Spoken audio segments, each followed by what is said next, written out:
Hi, my name is Kristen. I am from Wisconsin, and I had chosen to do my community engagement at the child care center which I work at. I chosen to observe a little girl who's on the spectrum for autism.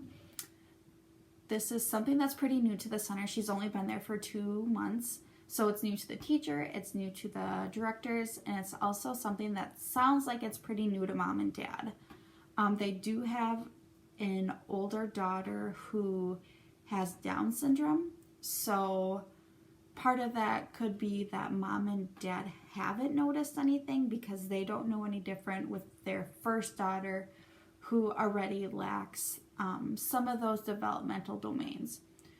So that could also be a factor into like why they haven't really taken any of the steps further as to right now anyways. So yeah, this little girl comes from a pretty culturally diverse family. Her dad is American and her mom is Japanese and Mexican. So part of what I had observed when mom came to pick up was mom also lacked a little bit of the English language, just as far as like not really being able to like fully pronounce the words, or like there are certain words when she's like what's that called when you do this and this, like, so it seemed like, like, could this also be a reason that this little girl doesn't talk, is because like maybe she doesn't have that proper education at home that she's hearing, because this is her first time at a child care center. So that's something that kind of like popped into my head, as well as having an older sister who does have Down syndrome. So yeah, so while observing this, I, walked into the classroom and sat down, and she right away came up and, she kept saying, hi, hi, hi, like over and over and over, and I would say hi back, make small talk, and like she wasn't like really responsive with like anything that I was talking to her about, or like, like just the basic small talk with a little kid. Her teacher did pull her aside a couple times, and she always seemed to find her way back to me, which is fine, but for someone who's trying to observe, it wasn't pretty ideal. But yeah, she just kept repeating hi, hi, hi over and over and over. Eventually, she did find something to do. She went over to the dramatic play area. She put on a little apron, and they had some utensils there in a bowl, and it looked like she was going to, like go stir that up. But there's a little boy who came in and looked like he wanted to play with her, and she like kind of got frustrated, a little frazzled, and like just walked away. Like she was like, I don't want to interact with you, dude. So she just was kind of done, just walked away and went to go do something else. Like it didn't really bother her too much to where like she didn't act out in behavior, but just walked away from the situation. After that, seeing her not really interact with any of the other peers, they had circle time. And so the teacher said, like we do circle time every single day. It's the same thing. We do our days of the week, months of the year.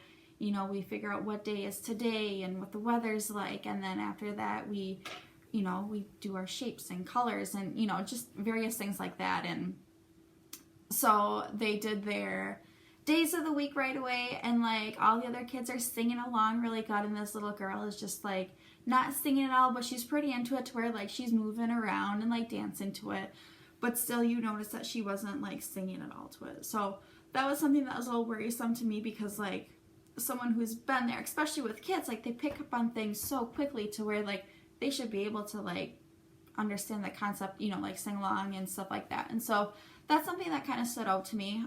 The second thing at circle time that stood out was the teacher asked her to find the red square. When they were placed right in front of her, she didn't really know, like, she didn't know what she was doing. It almost looked like she just kind of looked, and then, like, it didn't really faze her, whereas, like, some of the other kids that were there, like, trying to find, like, the orange color or something like that, like, they were pretty into it, where, like, they would guess, and even if they were wrong, like, they still put that effort towards it, to where this little girl, like, just put zero effort into it at all. So that was something that also stood out to me. After that, the kids had gone down to the gym, and as we were leaving, she then said, bye, bye, bye, over and over and over as they were lining up. And, I try to explain, I'm going to go with you and I'm going to go with you to go play in the gym. And so she just kept repeating bye over and over, and that was that. We all went down to the gym, and she didn't really run like all the other kids were like running their laps just to get their energy out and doing like these little exercises that the teacher had given them. She didn't really run at all, which is something that also stood out to me, to where like a child at that age that's full of energy should be able to run. And I know that's also a sign of autism. And then after a while, she did play by herself for a little bit, but then within 5-10 minutes, she was done and just started crying, which the noise did increase in the gym. And I know that is like also a sign of autism, to where, like kids just don't like noise. So she started a fake cry, and a teacher went over, like tried to hold her and keep her busy and distracted until mom were to come pick her up. But like she was done. So, and I don't know, like I get kids at the end of the day are overstimulated with their day and they just want to go home and just like chill out and be with mom and dad. But like this was something that like kept going, and she was fake crying, to where like there were no tears or anything like that. Like when she was kept busy, she was fine for a little bit, but then like it got noisy again, and then she did start crying again. So that was another thing that stood out to me. So when mom came to pick her up, she, like I was like, with me working there, she kind of sees me, but like we were never really able to really talk. And so we're just making small talk, and I was talking to her, and her daughter, like they get that burst of energy before mom and dad come to pick them up for whatever reason. They're just excited to see them and show themselves off, I guess. But she went over, they have a little glass panel that has like the artwork displayed of the kids that they had done. And she went over and just started like banging on it. And mom just kept saying, no, no, no, stop it, stop it, stop it. Over and over and over. Just like that. And she still wouldn't stop, and I don't want to say anything or interfere. And so I just let her do her mom thing. And she's like, come here, come here, come here. And she's like, I have a phone for you. You can play a game. You can watch a movie. What do you want? I have candy. Look, I have candy. And so like she was really just like, all right, what can I distract her with? She didn't go over there or anything like that.